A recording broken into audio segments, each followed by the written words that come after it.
अस्सलाम वालेकुम। कैसे हैं आप सब? मैं उम्मीद करती हूँ कि सब खैरियत से होंगे और मेरी दुआ भी है कि आप लोग जहाँ रहें खैरियत से रहें। आज अल्हम्दुलिल्लाह रमज़ानुल मुबारक का 27वां रोज़ा था और रमज़ानुल मुबारक में बस चंद ही दिन बाकी हैं और ईद की आमद है। तमाम घरों में अल्हम्दुलिल्लाह ईद की तैयारियाँ शुरू हैं और मौसम भी इतना अच्छा हो गया है। जो थोड़ी बहुत गर्मी हो गई थी वो भी ख़त्म हो गई है बारिशों की वजह से और मौसम काफ़ी खुशगवार हो गया है और सर्दियां तकरीबन वापस लौट आई हैं और रमज़ान की ये आखिरी दिन इतने अच्छे और इतने खुशगवार हो गए हैं रोज़े कि बिल्कुल पता ही नहीं चल रहा है कि रोज़ा है, क्योंकि रोज़े काफ़ी आसान हो गए हैं मौसम की सर्द होने की वजह से। और आज सुबह मेरे हस्बैंड घर पर थे तो मैंने सोचा कि उनकी घर पर होने का कुछ फ़ायदा लिया जाए और मैंने उन्हें भेज दिया कुछ सौदा सल्फ लेने। घर में खजूर और सब्ज़ियाँ फ्रूट वगैरह ख़त्म थी तो वो चले गए सौदा वगैरह लेने और खजूरें भी ले आए। ये इतनी अच्छी मज़े की खजूरें हैं, काफ़ी लंबी लंबी और बड़ी खजूरें हैं और जायका भी इनका बहुत अच्छा है। जो सऊदीया से अक्सर लोग लाते हैं उम्रा हज के लिए जो जाते हैं, मबरूम वो इसी तरह की खजूरी है। इसको मेरे ख़्याल से ईरानी मबरूम कहते हैं और ये हमारे गांव से आया था हमारे लिए गुड़। ये हम चाय के लिए भी इस्तेमाल करते हैं और शरबत बनाने के लिए भी। रमज़ान में तो गुड़ का शरबत हम सबको बहुत अच्छा लगता है। गुड़ का शरबत बनाने के लिए मैं इस तरह से एक पतीले या पैन वगैरह में बहुत सारे गुड़ की पीसेस डाल लेती हूँ। गुड़ के इन पीसेस को हम पश्तो में चके कहते हैं। तो गुड़ के बहुत सारे चके मैं इस पतीले में डाल लेती हूँ और पानी इसमें ऐड कर लेती हूँ और उसको चूल्हे पर धीमी सी आंच पर रख देती हूँ।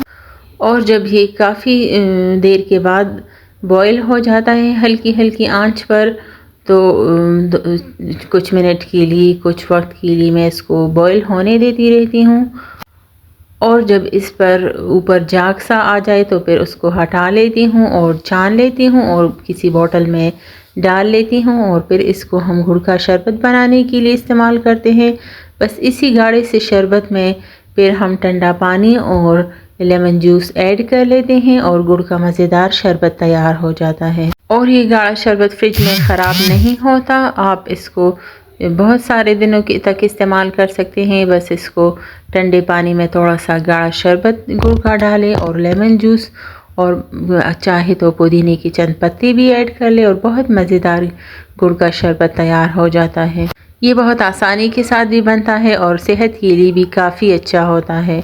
तो मैंने अफ्तारी के लिए सबसे पहले गुड़ का शरबत बॉईल कर लिया। अफ्तारी में गुड़ का शरबत आज हम बनाएंगे और फ्रूट और वेजिटेबल्स जो लाए थे वो भी मैंने तमाम धो लिए हैं।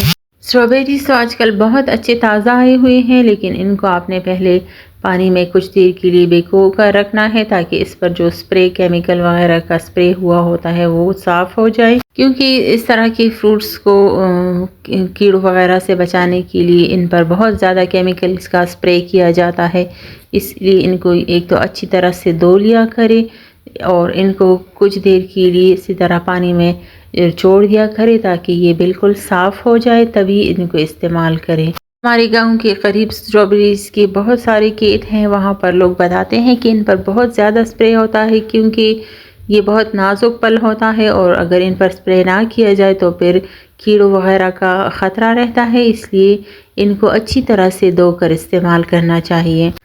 इसके अलावा मेरे हस्बैंड आज लाए थे बाज़ार से समोसे और ये कुछ मीठे से छोटे छोटे केक से बने हुए हैं, डोनट्स की तरह के जो होते हैं, वो भी बच्चों के लिए लाए थे। ये मेरी छोटी बेटी को बहुत पसंद है और अक्सर इनके बाबा इनके लिए लाते रहते हैं। ये छोटे छोटे डोनट्स की तरह केक्स होते हैं और काफ़ी मज़े के होते हैं। और इसके अलावा ये भी कुछ निमकों से लाए हैं और ये सब चीज़ें ज़ाहिर है बच्चों को अफ्तारी के वक्त बहुत पसंद होती हैं, तो उनके बाबा उनके लिए ये सब चीज़ें लाए हैं इनके फेवरेट। और आज मैंने घर पर समोसे पकौड़े वगैरह नहीं बनाए थे और सिर्फ मटर वाली पुलाव बनाई थी, गाजर और मटर वाली मिक्स सब्ज़ी की पुलाव।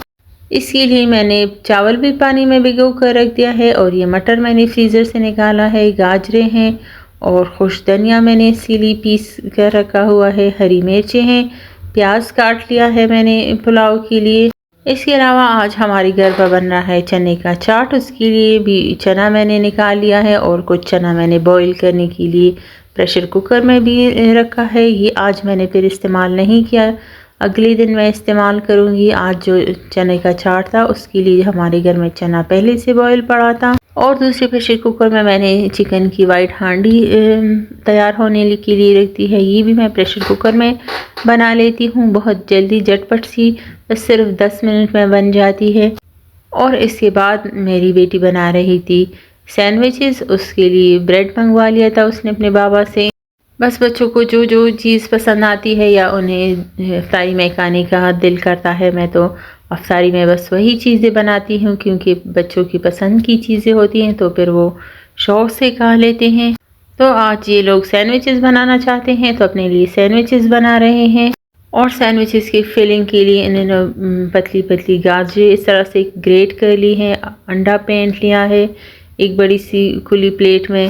और सैंडविचेस की फिलिंग के लिए इन्होंने गाजर ग्रेट कर ली है, शिमला मिर्च है, ग्रेटेड चिकन है, और ये तमाम चीज़ें और कुछ सॉसेस इन्होंने मेयोनीज़ में ऐड कर ली हैं। और इस तरह से फिलिंग तैयार कर लिया है सैंडविचेस के लिए। और इस पर स्प्रिंकल कर लिया था कुछ काली मिर्चें, तो बहुत ज़्यादा टेस्टी बनी थी। बिल्कुल सिंपल सी सैंडविचेस की रेसिपी है ये, लेकिन बहुत ज़्यादा टेस्टी बने थे ये।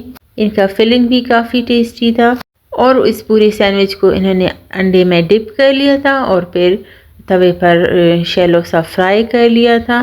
बिल्कुल कम से ऑयल में इसको फ्राई कर लिया था दोनों साइड से, तो इसका कलर भी काफ़ी अच्छा आया हुआ था और ऑयल भी ज़्यादा एब्जॉर्ब नहीं किया था।